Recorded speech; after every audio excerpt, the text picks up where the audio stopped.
Halo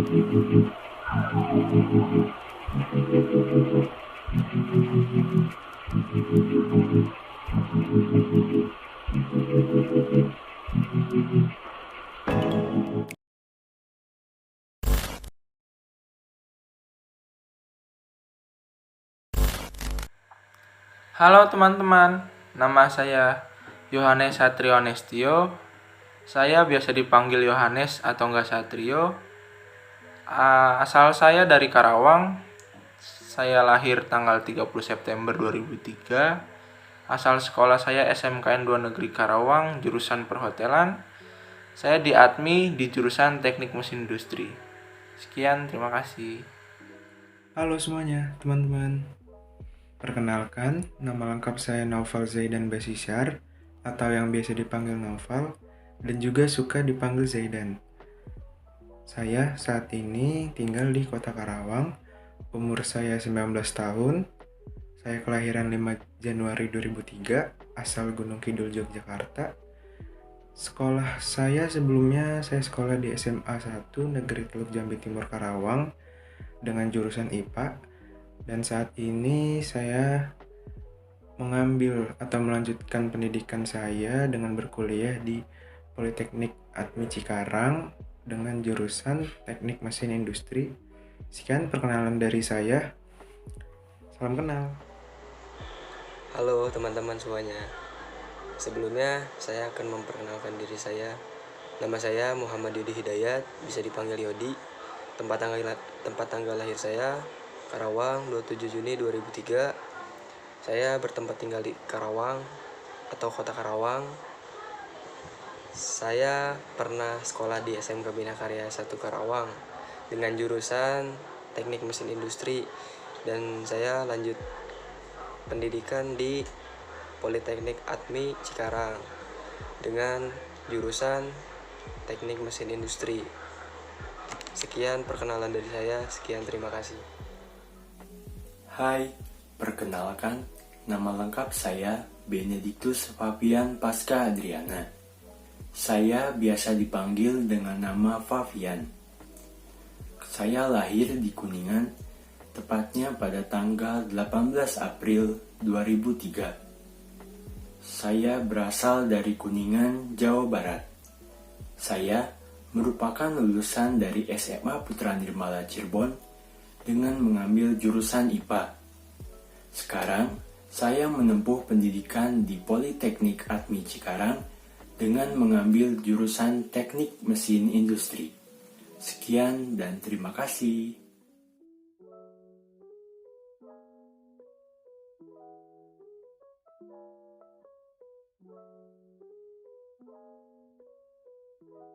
Baik teman-teman, mari kita mulai saja pembahasan kita yang pertama, yaitu apa itu hidrolik. Hidrolik berasal dari bahasa Yunani, yakni dari kata hydro yang berarti air dan aulos yang berarti pipa. Jadi hidrolik ini dapat diartikan sebagai suatu alat yang bekerja berdasarkan air atau fluida dalam pipa. Dari pernyataan di atas dapat disimpulkan bahwa sistem hidrolik ini adalah suatu sistem yang menggunakan fluida yang mengalir dalam pipa untuk meneruskan daya.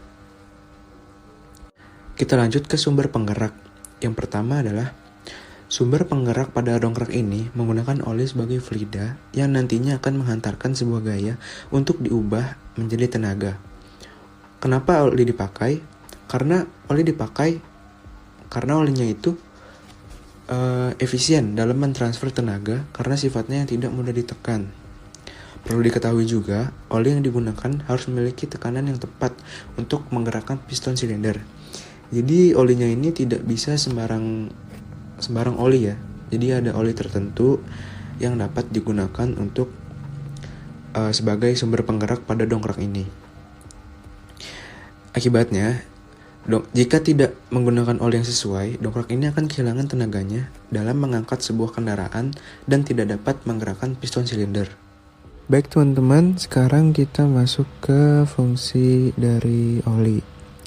Jadi oli ini selain digunakan sebagai sumber penggerak pada hidrolik, ternyata masih banyak juga fungsi lainnya dari oli itu sendiri. Yang pertama, sebagai lubrikasi. Oli ini dapat juga berguna sebagai pelumas supaya komponen-komponen dalam hidrolik tidak mudah berkarat. Dan yang kedua, oli ini juga bisa digunakan untuk membersihkan atau cleaning. Walaupun tangki hidrolik sudah ada saringan atau screen, bukan tidak mungkin kotoran akan masuk ke dalam sistem. Oli hidrolik akan membawa kotoran ini ke tangki hidrolik dan ditangkap oleh filter yang ada di dalam tangki hidrolik. Dan yang ketiga itu sealing, yaitu komponen-komponen sistem hidrolik dirancang dan dihubungkan satu dengan lainnya menggunakan sistem mechanical seal. Untuk itu, kekentalan oli harus mampu menutupi dan melapisi bagian itu. Dan yang terakhir ada cooling. Jadi oli ini dapat digunakan untuk mendinginkan komponen-komponen supaya tidak cepat dan aus. Ya mungkin itu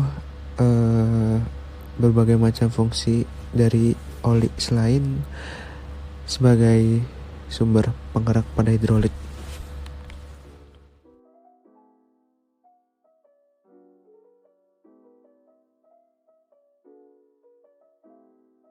Selanjutnya, proses sistem pergerakan.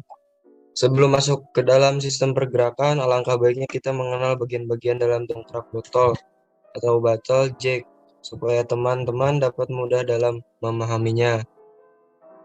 Di sini ada beberapa komponen: unit aktuator, tuas pengendali, reservoir tank, pompa hidrolik atau piston pump, oli di CV1, di CV2, oli, dan pipa.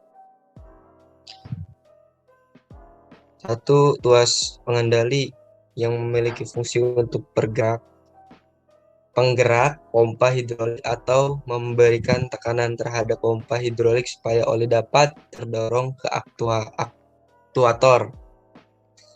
2. Pompa hidrolik. Pompa hidrolik berfungsi sebagai tenaga yang memulai mekanisme hidrolik pada sistem hidrolik. Pompa ini akan mengubah gerakan mekanik menjadi energi hidrolik. Cara kerjanya, pompa akan bergerak untuk memicu pergerakan fluida hidrolik. Pada dongkrak botol ini menggunakan jenis pompa hidrolik piston pump, yang dimana fluida akan terhisap di dalam silinder dan piston akan mendorongnya melalui katup outlet sehingga aliran fluida bisa terbentuk. 3. Directional control valve, yaitu berfungsi sebagai pengatur arah tekanan fluida dalam dongkrak botol di CV. Yang digunakan adalah check valve atau katup satu arah. Yang keempat, unit aktuator. Unit aktuator memiliki fungsi energi yang terkandung dalam aliran fluida menjadi sebuah gerakan mekanis. Tipe yang digunakan dalam dongkrak botol ini yaitu tabung atau piston. Yang kelima itu reservoir tank. Di sini nih, reservoir tank. Reservoir tank berfungsi sebagai tangki penyimpanan cadangan fluida.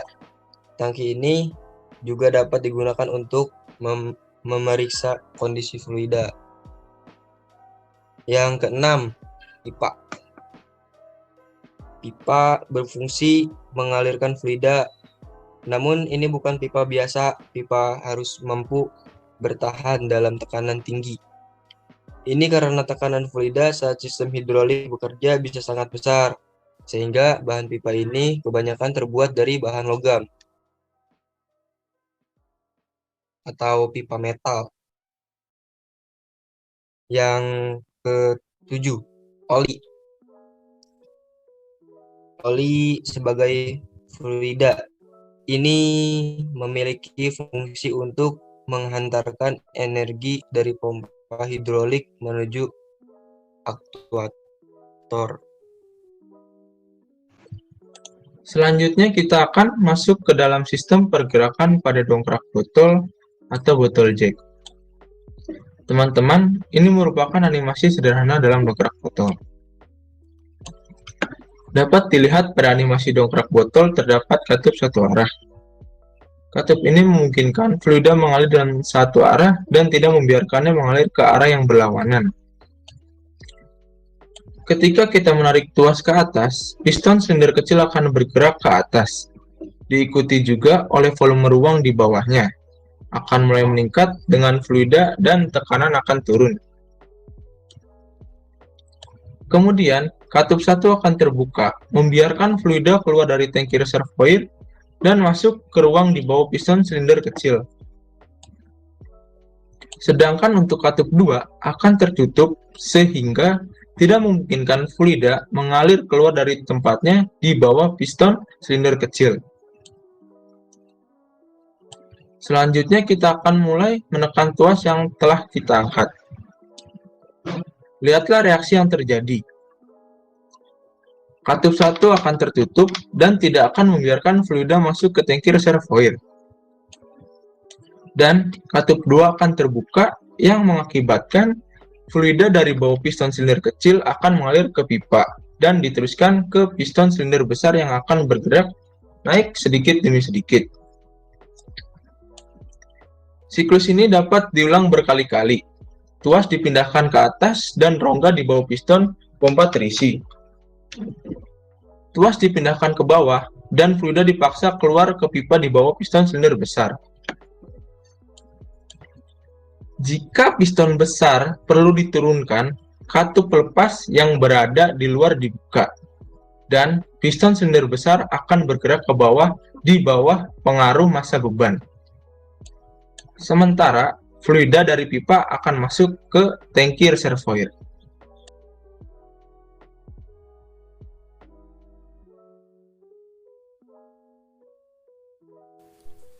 Hasil dari penggerak fluida pada dongkrak botol berupa gaya mekanis yang dihasilkan oleh tekanan piston berdiameter kecil, sehingga piston berdiameter besar mampu mengangkat mobil.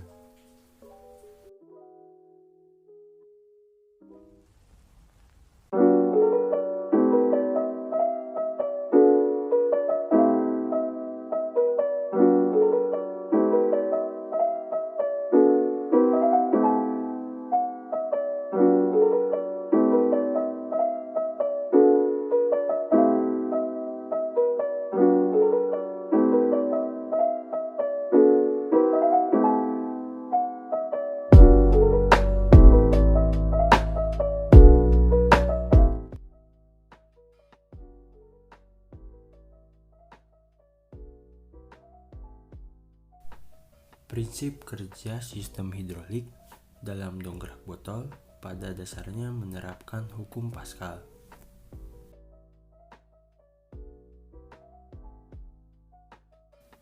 Hukum Pascal menyatakan bahwa tekanan yang diberikan oleh cairan pada ruang tertutup akan selalu diteruskan ke segala arah dengan sama besar.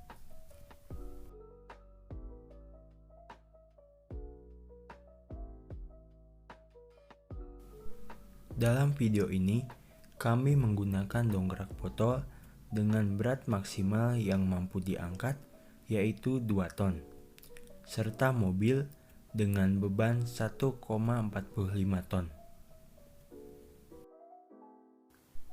Dongkrak botol ini terdiri dari 2 tabung utama yang saling berhubungan dan memiliki diameter berbeda ukuran. Masing-masing tabung ini ditutup dan kemudian diisi dengan fluida atau cairan yang di dalamnya terdapat oli. Saat gaya tekan diberikan pada tabung berdiameter lebih kecil, maka tekanan tersebut akan disebarkan secara merata ke segala arah, termasuk ke tempat diletakkannya mobil.